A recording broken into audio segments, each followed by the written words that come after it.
Buenos días. Buen día. Buenos días. ¿Ya están listos?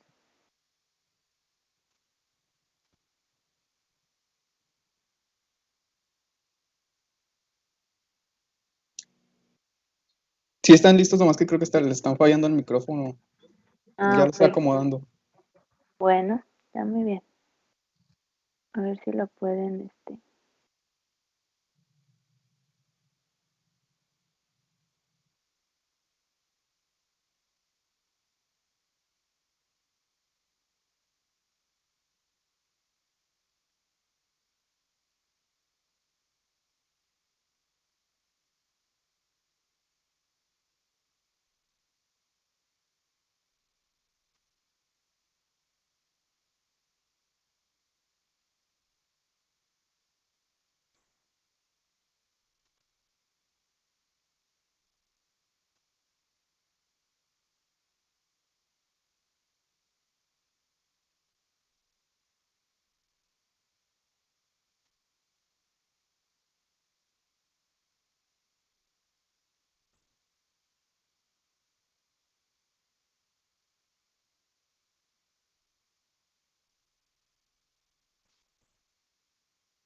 Doctora, yo tengo una pregunta en lo que acomodan el micrófono. Sí, dígame.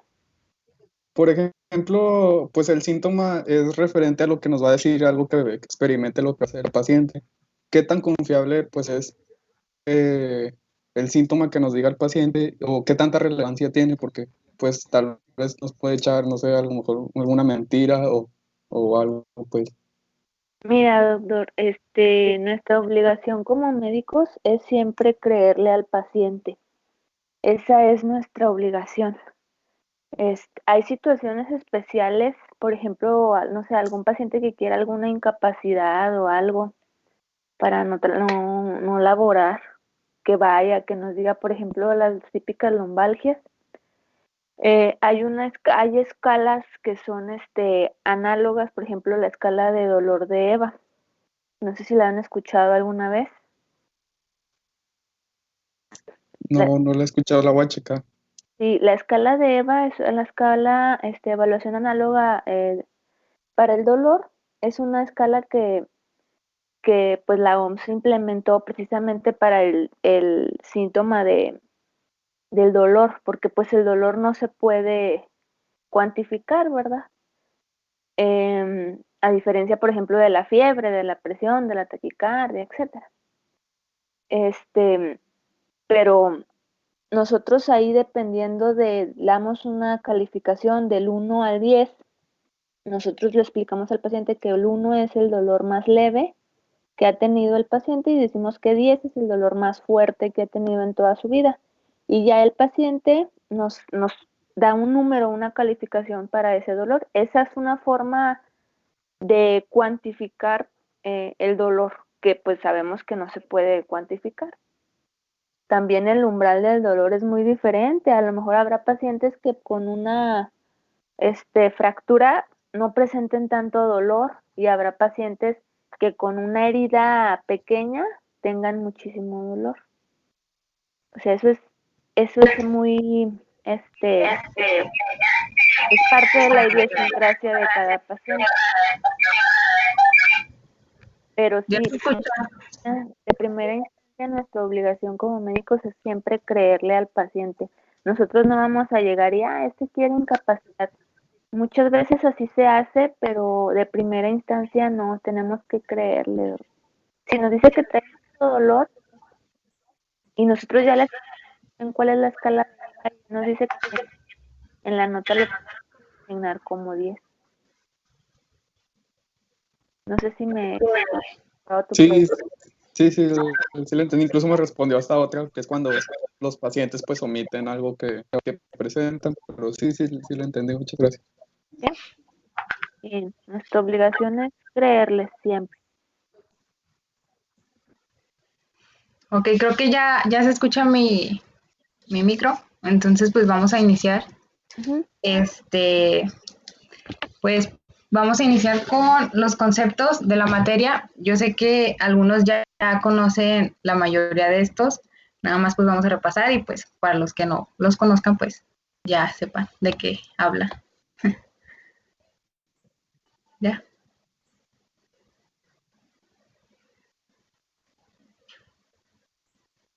Bueno, pues vamos a iniciar con clínica. Clínica tiene dos conceptos. Se puede tomar el primero como un establecimiento destinado a proporcionar asistencia o tratamiento médico, así como también se puede definir como la parte práctica de la enseñanza de la medicina, y este ocupa el examen de los enfermos y su tratamiento. Esto también es en presencia de estudiantes. ¿Ya? Enseguida, pues propedéutica, que es la materia en sí, es la enseñanza de las técnicas de exploración clínica. En este se enseña el conjunto ordenado de métodos y procedimientos para que podamos observar los signos y los síntomas.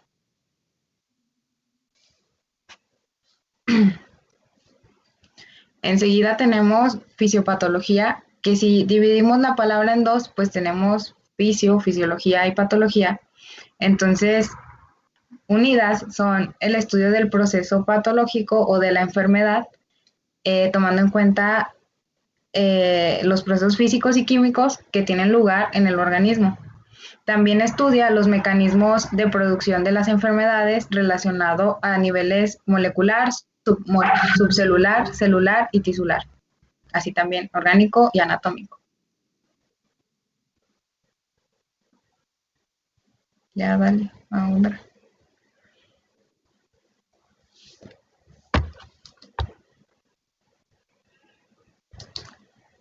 La semiología o semiótica es el estudio de los signos y síntomas de las enfermedades y sus consecuencias.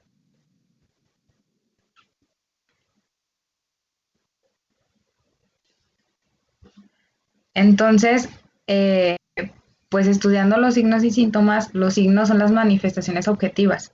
Estas son físicas, como los exantemas, que son las erupciones rojizas en la piel, la dilatación cardíaca, modificaciones en el pulso, etcétera. Y también son químicas. Las químicas se demuestran a través de exámenes de laboratorio, y pues estas se reconocen al examinar al enfermo.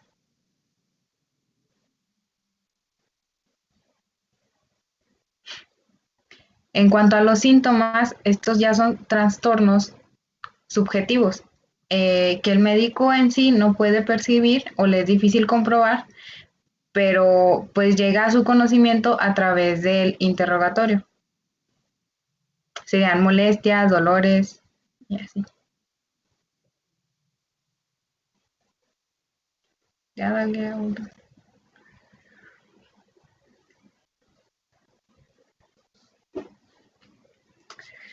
Entonces, si unimos los síntomas y los signos, tenemos un síndrome.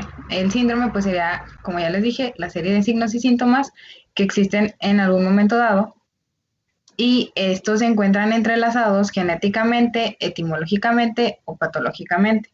En los ejemplos que venían en el libro que yo consulté, pues estaba el síndrome esofágico, cerebeloso, de Miller-Gubler, y pues ya hemos conocido otros más. El diagnóstico sería entonces la identificación de una enfermedad, y así a través de este vamos a deducir su pronóstico y una indicación terapéutica.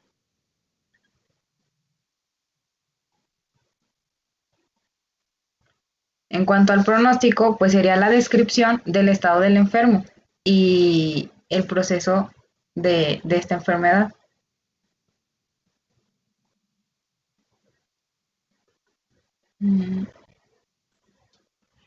La anamnesis es el conjunto de datos que se recogen en la historia clínica. Con el objetivo de diagnosticar, es como el interrogatorio, de hecho. Y enseguida pues tenemos la catamnesis. La catamnesis pues es la contraparte de la anamnesis. Sería al terminar el conjunto de datos del enfermo una vez concluido su estudio y su tratamiento. Tenemos 3 niveles de atención médica. En el nivel 1 encontramos los centros médicos rurales, los consultorios urbanos y los centros de salud familiar. En estos no se especializan tanto en el paciente, o sea, nada más en aliviar como de momento la sintomatología que presenta. Enseguida tenemos el nivel 2, donde ya hay hospitales y establecimientos que prestan servicios relacionados a la atención de medicina interna, pediatría, ginecología, cirugía general y psiquiatría. O sea, aquí ya se especializan más en la enfermedad y el paciente tienen mejor establecimientos y pues sí se especializan más. Y luego pues tenemos el nivel 3, donde reservan la atención de patologías complejas. Aquí ya requieren procedimientos más especializados y una alta tecnología. Luego pues seguimos con la exploración. La exploración se divide en 2 pasos para que se lleve a cabo de buena forma, que sería, como ya les comenté, la anamnesis o el interrogatorio y enseguida la inspección. Yo pues me voy a centrar más en explicarles los conceptos o las definiciones de de ciertos estudios físicos que hacemos a través de la inspección. La inspección se divide en 2, en la somática general y la somática local. En la general, pues nada más observamos las actitudes, las facies, que son las expresiones faciales, la piel, el estado de nutrición, el hábito corporal, así como la talla, los datos biométricos, que serían la marcha, el movimiento y así. Y pues como les dije, se divide en 2, somática general y somática local. La somática local, como su nombre lo dice, pues sería como dividir el cuerpo en localidades. Un ejemplo sería el tórax, el abdomen. Y para pues examinarlos tenemos la palpación, que es el proceso de examinar el cuerpo por medio del sentido del tacto. Sería tocando al paciente y se divide en superficial y profunda. Después tenemos la percusión.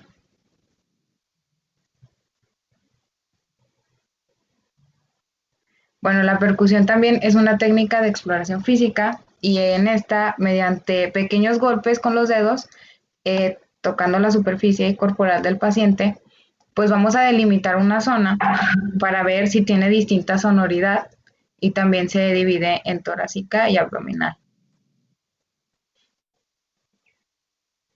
Y enseguida tenemos la auscultación, que es un procedimiento también clínico de exploración física y consiste en escuchar de manera directa o por medio de instrumentos como el estetoscopio, el área torácica o el área del abdomen para valorar los sonidos que producen algunos órganos y saber si son normales o patológicos.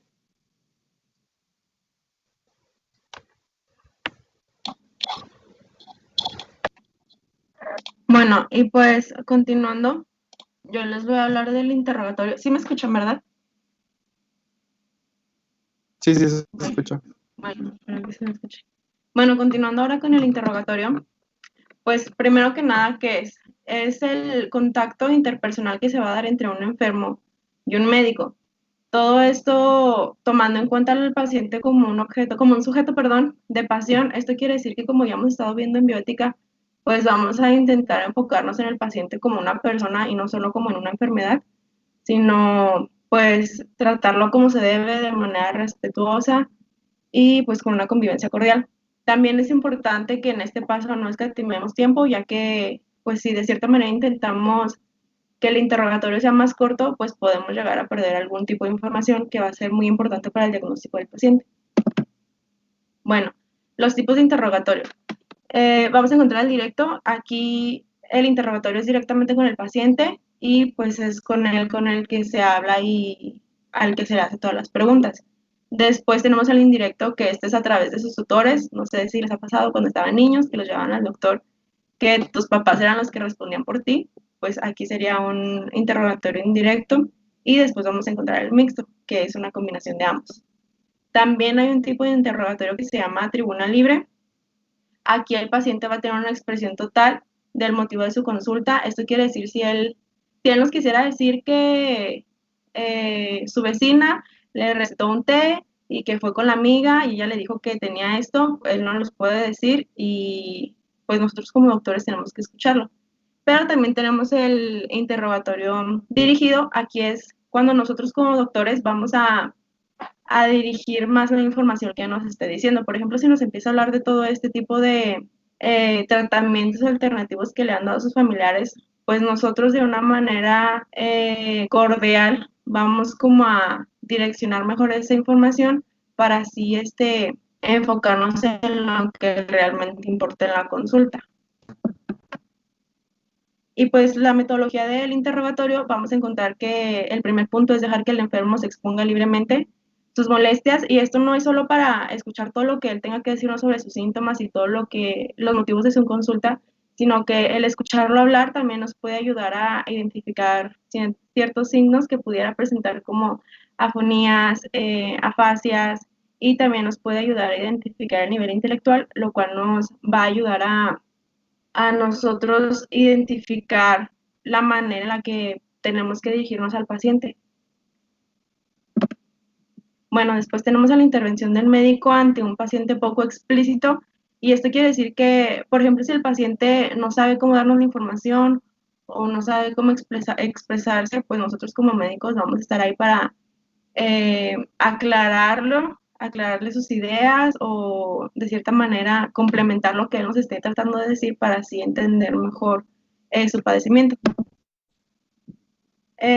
Después vamos a tener que escuchar con atención al paciente, sin prisas, con detención, y lo más importante es que tenemos que estar siempre atentos a lo que él nos esté diciendo, escuchar su relato mirándolo a la cara y sin mostrar impaciencia, ya que si en algún momento nosotros llegáramos a perdernos o a no estarle poniendo cierta atención, el paciente puede creer que no nos está interesando lo que nos está diciendo o que no nos importa su salud, y puede generar cierta desconfianza en ellos y va a hacer que se afecte de cierta manera la relación médico-paciente, y pues ya no va a poder existir como un correcto diagnóstico.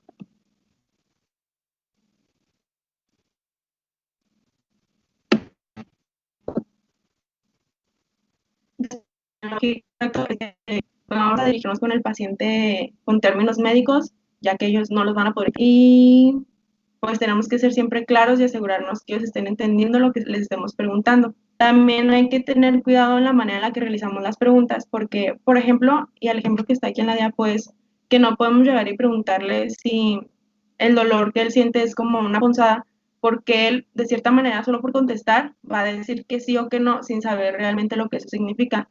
Es mejor que él nos exprese el dolor que está sintiendo y ya después identificarlo. También tenemos que las anamnesis tienen que ir animadas de una orientación o una intención diagnóstica. Esto omitiendo los detalles sin sustancia. Es lo que les decía en los tipos de interrogatorio.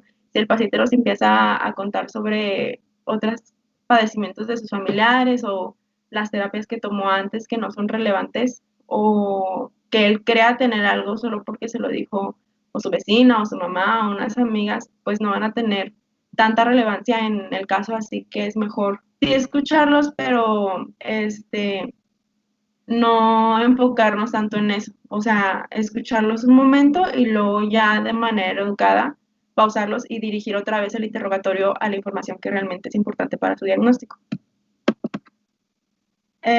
Después tenemos que hay que decirle siempre al paciente la verdad, y esto solo se va a lograr cuando ya hemos realizado todas estas preguntas, ya conocemos al paciente, ya tenemos una buena relación médico-paciente, ya conocemos cómo hablar con ellos, en qué momento hablar con ellos, y pues así decirles si es alguna noticia mala, pues decírsela de una manera correcta y prudente para que no pudiéramos llegar a afectarlo.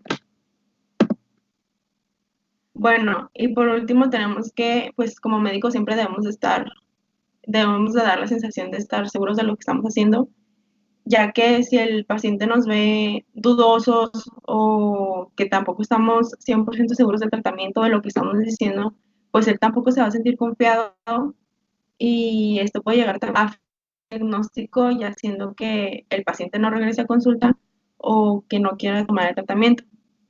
Y pues este interrogatorio no solo es exclusivo de esta parte, sino también puede continuar durante el examen físico y esto nos va a ayudar a complementar información que el paciente ya nos ha dado mientras estamos explorando su salud física. Bueno, en la adecuación del lenguaje, como ya les había mencionado, es importante que evitemos utilizar términos médicos ya que pues no se los podría comprender y en caso de que existiera alguna barrera lingüística, pues lo más importante es buscar un intérprete de preferencia del área médica para que entienda los términos que nosotros estamos utilizando y pueda expresarlos de la manera correcta, también de preferencia que sea neutro, que no tenga ninguna relación con el paciente o que no sea su amigo, ya que esto pudiera llegar a que se pierda la información, ya sea que él nos esté omitiendo información del paciente o que él no quiera que el paciente sepa algo que nosotros le estamos diciendo y pues no se dé esa información. También es importante que exista una buena relación entre el intérprete y el paciente, ya que pues son ellos los que van a estar llevando como la... Bueno, y en el interrogatorio van a existir unos temas delicados que pues hay que saber tratarlos con delicadeza y prudencia cuando estemos interrogando al paciente y estos son el historial sexual, perdón, la salud mental, el alcohol y las drogas, la violencia familiar y la muerte o un diagnóstico malo hacia el paciente sobre su salud.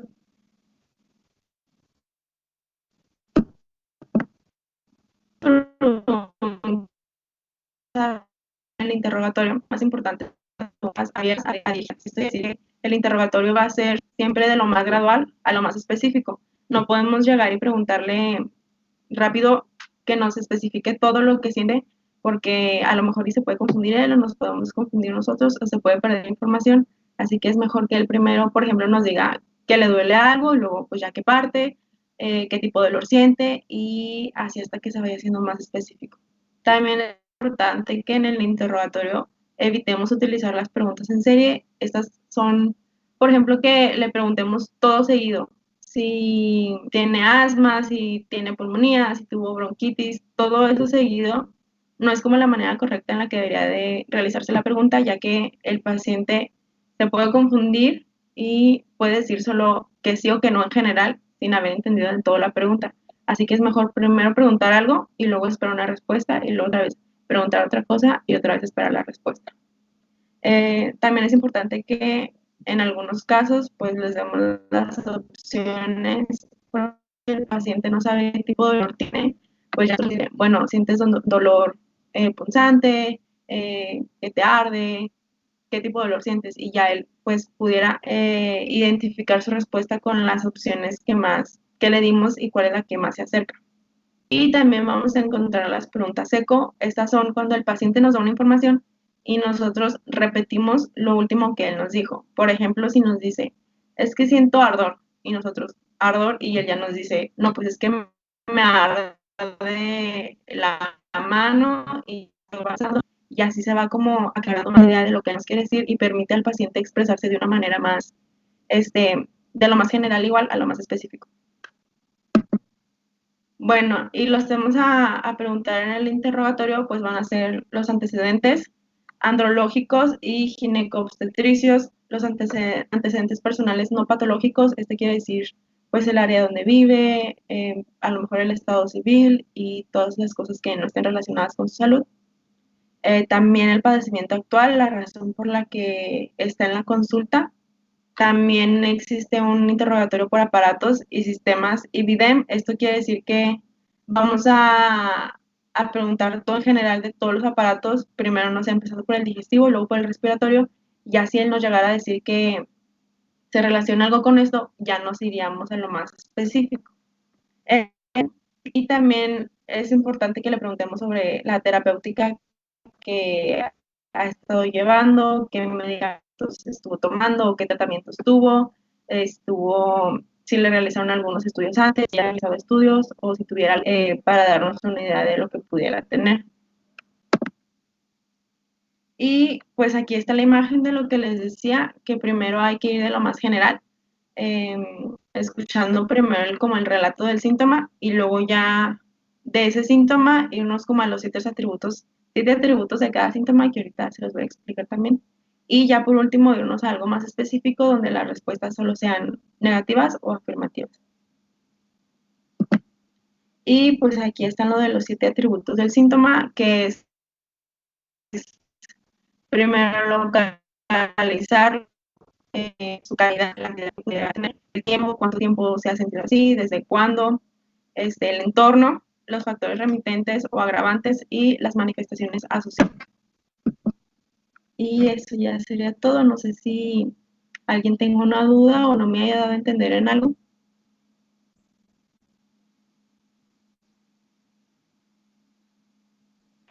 Yo tengo una duda acerca de... ¿Sí me escucho? ¿Perdón? ¿Sí me escucho? Es que te escuchas lejos. A ver, ahí mejor. Sí.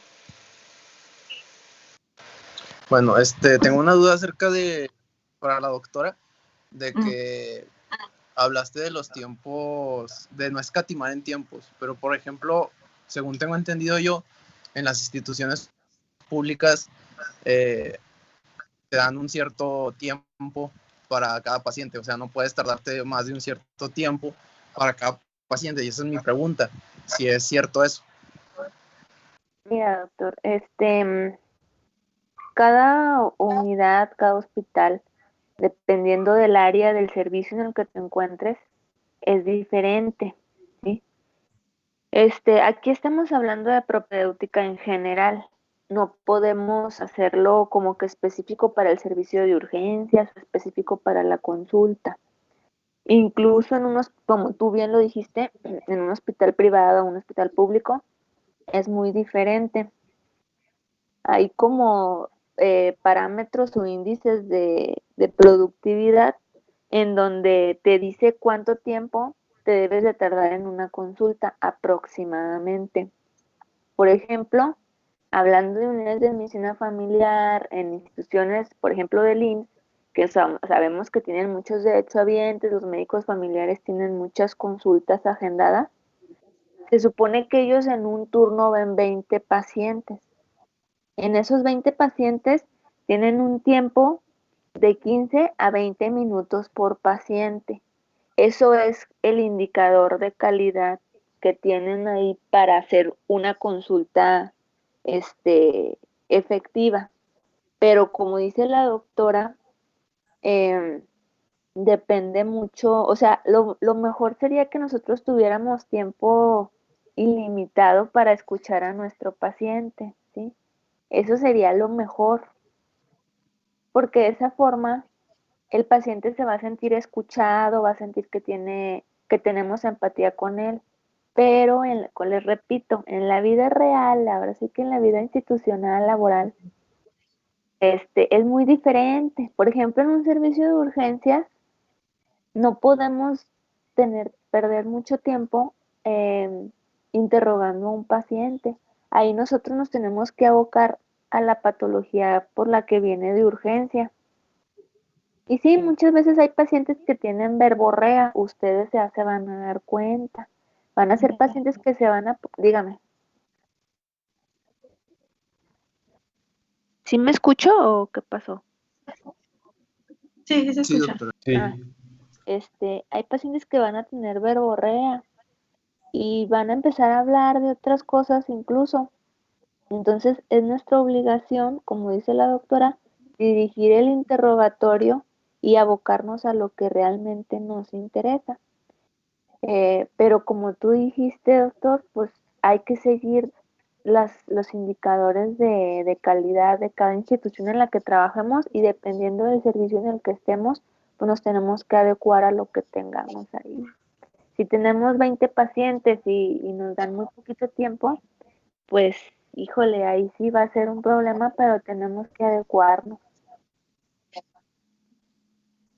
No sé si haya contestado tu pregunta. Sí, doctora, pero y en caso de que te pases, o sea, te llaman la atención o algo, o simplemente es como que un estimado, no es de que si te pasas, ande, no, ¿sabes qué? Te vamos a descansar tal día. ¿Cómo?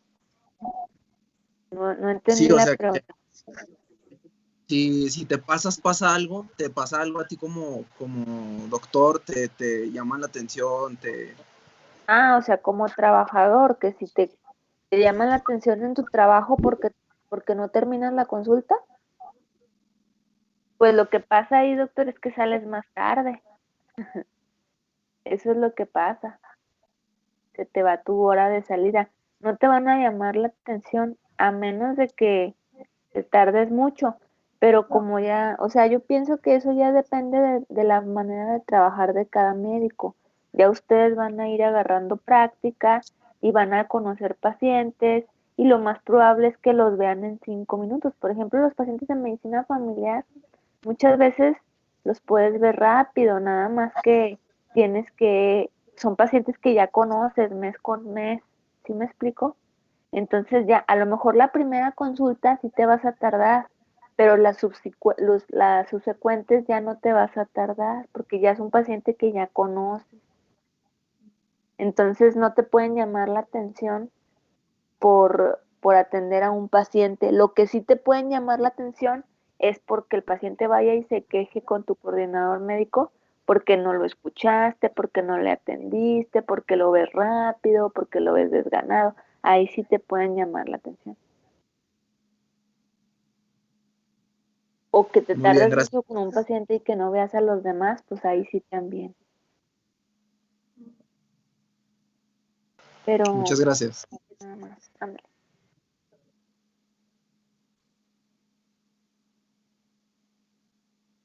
¿Tienen alguna otra duda?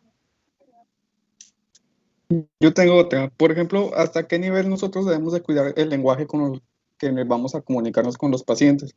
Porque, por ejemplo, una vez fui al hospital y hasta me dijeron, cuida el lenguaje que tienes, hasta porque le dices a lo mejor gorditos o algo, se te sale una palabra, te pueden llegar a llamar la atención o te pueden reportar.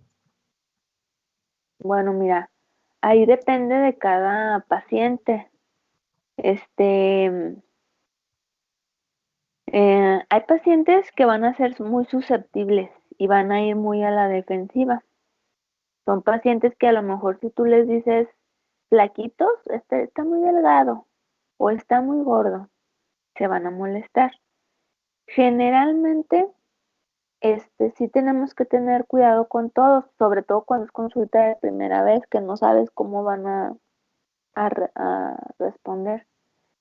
Pero el lenguaje, tienes que usar lenguajes médicos, técnicos. Si usas palabras que se escuchan despectivas como gordito, sí se pueden molestar. Pero, por ejemplo, si le dices, señor, usted tiene un grado de sobrepeso, es diferente. Y tú sabes que la obesidad y el sobrepeso son patologías, entonces le estás dando una enfermedad, no le estás diciendo gordo, que es lo mismo, pero estás usando una palabra médica. Y si ese paciente va y es que me dijo gordo, no, yo no le dije gordo, yo le dije que tenía sobrepeso porque calculé su IMC y trae tanto. ¿Sí me explico? Ok, sí, sí, sí O entendí. sea, si tú le dices al paciente gordo, flaco, le dices, no sé, alguna palabra despectiva, obvio se va a molestar. Pero si tú usas un diagnóstico médico, el paciente no tiene por qué enojarse. Y si se enoja, tú puedes defenderte y decir, yo no le dije esa palabra, yo le dije esta. Usted así lo entendió. Pero nadie se va, ningún, o sea, aunque el paciente vaya y se queje por eso, nadie te va a reportar o nadie te va a discutir nada porque el médico tiene la razón. Ok, gracias. ¿Otra duda?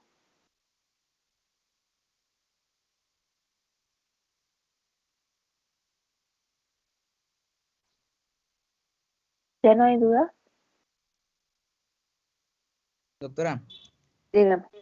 en caso de cometer algún tipo de imprudencia, ¿qué Ujú. tipo de castigos o qué tipo de reprimendas se le pueden hacer al médico? Es que depende de qué imprudencia se haga, doctor. O sea, una imprudencia como, por ejemplo, examinar a un paciente área genital sin tener un testigo y que la paciente te acuse de acoso o algo así, esa es una imprudencia muy grave y puede ser muy grave el, eh, pues sí, ahora sí que el castigo o lo que te vayan a poner. Pero, por ejemplo, una imprudencia, no sé, que le dijiste gordito al paciente, pues a lo mejor ahí te digo, no te van a llamar la atención. Depende de la imprudencia que se haga. A ver, alguien que tenga algún ejemplo que les haya pasado o que conozcan.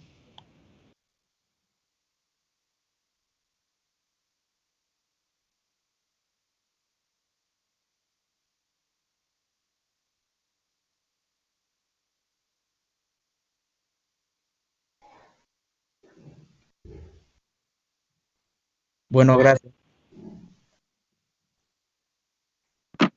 Bueno, por ejemplo, una vez mi mamá me contó que a una de sus amigas cuando fue al hospital porque se sentía mal, como que tomaron muy a la ligera sus síntomas y le dijeron que estaba loca y que si se sentía así era porque estaba gorda y era su culpa por no cuidarse. O sea, esas fueron las palabras que le dijeron. Le dijeron, usted está enferma porque está gorda y como que tomaron muy a la ligera sus síntomas y no la atendieron. No sé si eso también sea como, bueno, creo yo que no es la manera correcta de hablar con los pacientes. Es lo que mencionaba, o sea, está bien decir la verdad y decirles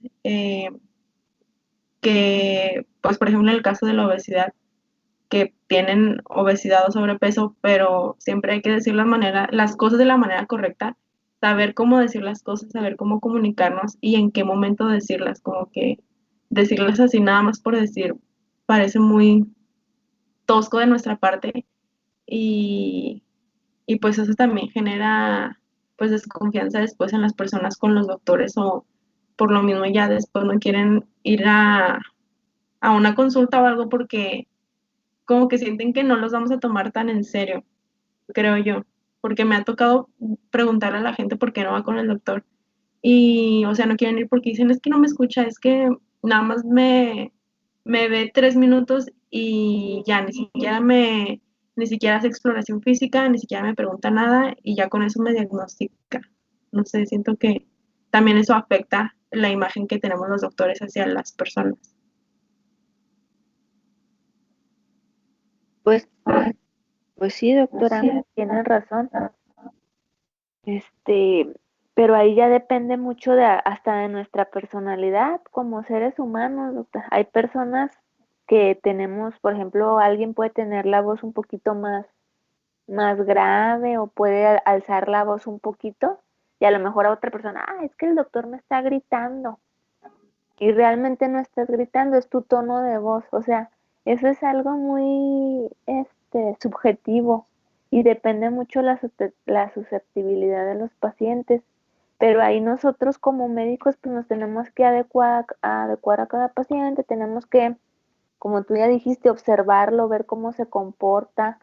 Si tienes un paciente con llanto fácil que está platicándote lo que le pasó y se le salen las lágrimas y todo, pues tú tienes que tener empatía con tu paciente, ahora sí, ponerte en su lugar y decirle, a ver, señora, ¿qué tiene? Platíqueme, tranquilícese, darle un pañuelito, ¿sí me explico? O sea, tienes que tener empatía. Eso no viene en ningún libro, eso ustedes lo tienen que aprender conforme su ejercicio profesional. Nada más que sí tienen que tener mucho cuidado porque hay pacientes que se pueden aprovechar también de eso. Ya ustedes, eso va a ser conforme ustedes vayan aprendiendo. No hay de otra. Y muchos médicos a veces ya cuando tienen mucha práctica o ya tienen muchos años trabajando, pues empiezan a deshumanizar o no sé, como que sí, se pierden la empatía con el paciente y ahí es cuando hay problemas porque ya los pacientes creen que no los atienden bien, que no sé, algo, pero pues eso ya es de cada persona.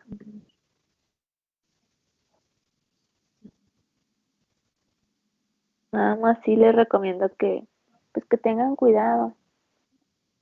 Y eso de que a los pacientes no se les tomó en cuenta o sus signos se les tomaron a la ligera y resulta que era algo más grave o que los regañan porque están gordos o así, pues yo pienso que no sirve de nada que los regañen. Lo que sí es que se les tiene que quedar muy en claro al paciente que, por ejemplo, sabe que usted es diabético, está descontrolado, se le va a amputar su pierna. ¿Por qué?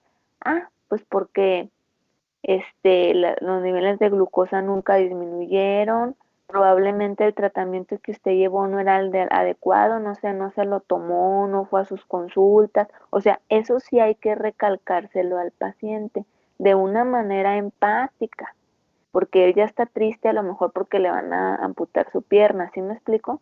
No se vale, pues es que le van a amputar la pierna por su culpa, pues usted tiene la culpa, no se cuidó. O sea, ya en ese momento, ya los regaños ya no sirven de nada.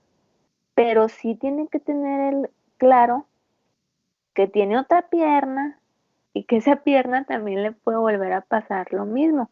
O sea, es un regaño, pero tiene que ser con empatía, es como un consejo, no un regaño. Y así les puedes decir tú a tus pacientes, mira, yo se lo digo como consejo, no como regaño. Y ya, si ellos agarran la onda, pues qué bueno, si no, pues ni modo, porque pues la salud es la de ellos, ¿sí? Pero ahí no hay de otra, ahí ya eso es muy, muy personal.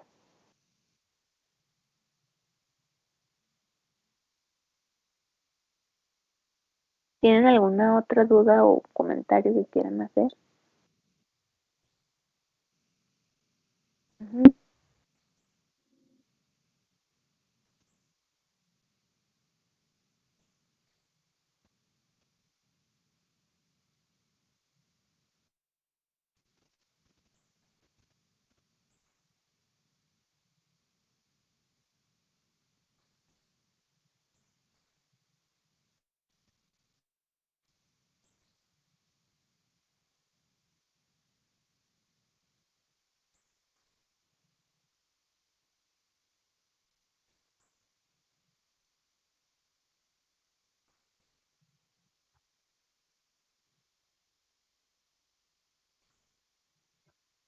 Mm.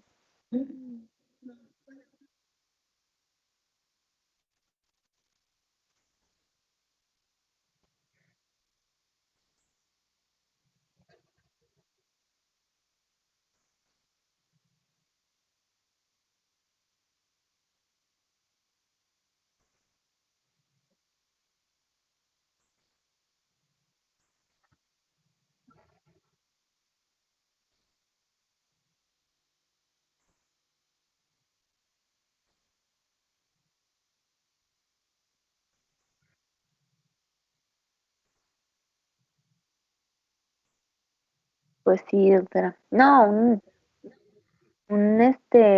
un aviso de defunción es algo más grave. De hecho, ustedes no lo deben de hacer ni aunque estén en el internado. Eso le corresponde a los médicos adscritos. Algún momento de su vida les va a tocar dar un aviso de defunción, pero ahí lo que se recomienda es que se le empiece a decir al paciente, obviamente alguien le tuvo que haber dicho que estaba muy grave antes, ¿no? No llegar y ya se murió, o sea, no. Alguien tuvo que haber salido, no sé, si llega alguien y le están dando reanimación cardiopulmonar, pues que alguien salga y, oiga, su paciente ya llegó sin signos, está muy malito, ahorita lo están tratando de resucitar, etcétera. Y ya cuando sale el médico a decirle que ya falleció, el médico tiene que empezar diciéndole que el paciente venía muy grave. Por ejemplo, en el caso que me comentas, pues que ya venía sin signos vitales, que el paciente llegó pues muerto, que ellos intentaron darle reanimación cardiopulmonar, o empiezas a hablar del paciente en pasado, así como dándole a entender pues que ya no estaba. Y ya al final le dices, desgraciadamente, pues se hizo todo lo posible, pero el paciente ya falleció. Y se le dice de una forma clara, y así pues obviamente con empatía del paciente. No se lo vas a decir así enfrente de todos, lo vas a decir, venga señora, venga para acá, no sé, por ejemplo en el caso de una esposa, de una mamá, venga para acá, mire, su paciente venía así y así, se le hizo esto y eso, empiezas a hablar en pasado, venía muy grave, nosotros tuvimos que intubarlo, hicimos esto, no respondió a los medicamentos, así, y ya la persona va a ir agarrando la onda de que su paciente falleció. Ya cuando le dices, se hizo todo lo posible, pero él falleció, la paciente ya, el familiar ya sabe, ya va a agarrar la onda de lo que le vas a decir. Esa es una forma de decírselo. Pero ustedes van a encontrarse en muchas situaciones diferentes y se tienen que adecuar. Va a haber gente que va a salir llorando, gritando, va a decir que aquí se lo mataron. Híjole, van a haber muchas cosas. Por eso lo recomendable es que ahí salga el médico tratante, el adscrito, no el interno, no el estudiante, o sea, el médico adscrito que tuvo a cargo el paciente. ¿Sí?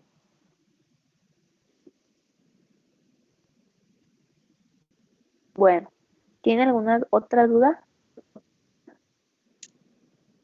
Yo tengo una pregunta referente al programa. La siguiente Sí. clase vamos a ver historia clínica, porque ahí dice práctica después del interrogatorio, pero pues no sé si la vamos a Sí, ver o algo.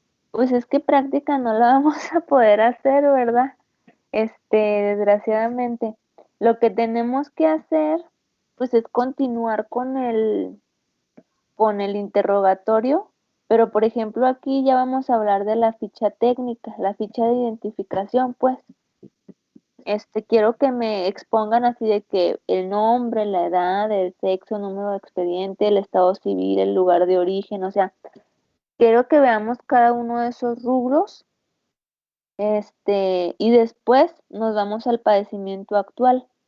En el padecimiento actual, otra vez vamos a meter un poquito del interrogatorio por aparatos y sistemas, y nos vamos a ir con el significado de síntomas y de signos.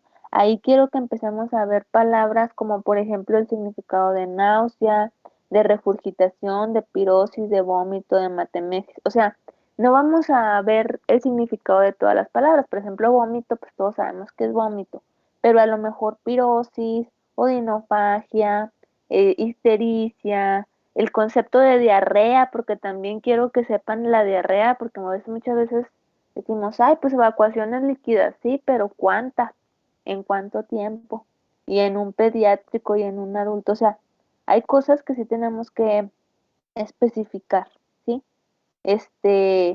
Por ejemplo, cianosis, ¿qué es cianosis? ¿Qué es hematemesis? ¿Qué es hemoptisis? ¿Sí me explico? Porque acuérdense que el paciente nos va a decir, no, pues traigo sangrado por la nariz, pero yo no le voy a poner ahí viene porque le sangra no, o sea, voy a ponerle epistaxis, ¿sí?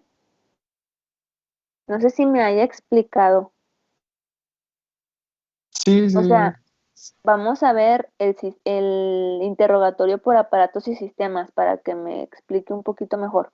Quiero que veamos lo que es la ficha de identificación. O sea, ¿qué debe de llevar la ficha de identificación?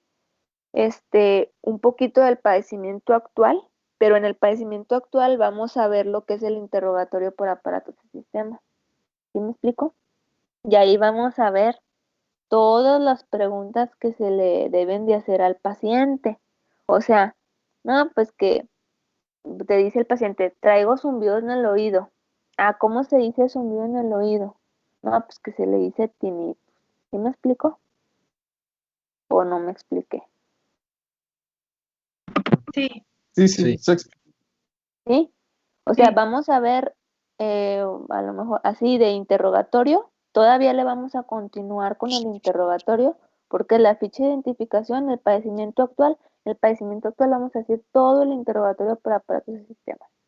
Y luego nos vamos a ir a antecedentes heredofamiliares y personales no patológicos. Y luego los personales patológicos. O sea, es la historia clínica. Nada más que no vamos a ver práctica. Vamos a ver qué lleva cada punto. ¿Sí? Y al final ya empezaríamos con exploración física, pero eso ya sería otro tema. O sea, vamos a ver desde donde dice unidad 2, que dice interrogatorio, hasta donde dice unidad 3, que dice exploración física, del programa que les pasé. ¿Sí? Sí, doctora. Sí, está bien. Si no lo alcanzamos a ver en 1 hora, porque sí va a ser bastante, lo pueden dividir en 2 equipos si quieren, y lo vemos hasta el lunes y miércoles, porque sí va a ser mucho, pero sí me interesa que empiecen a aprender palabras médicas. ¿Sí? Sí, Ok, está bien. ándenles pues. Entonces, pues sí, las prácticas, pues ni modo, no las vamos a tener por lo pronto. Y pues nos vemos el lunes, si Dios quiere, a las 10 de la mañana. Ok, hasta luego, hasta el lunes. Ándeles, hasta el lunes. Gracias, doctora. A ustedes, gracias. Muy bonita su clase, bye.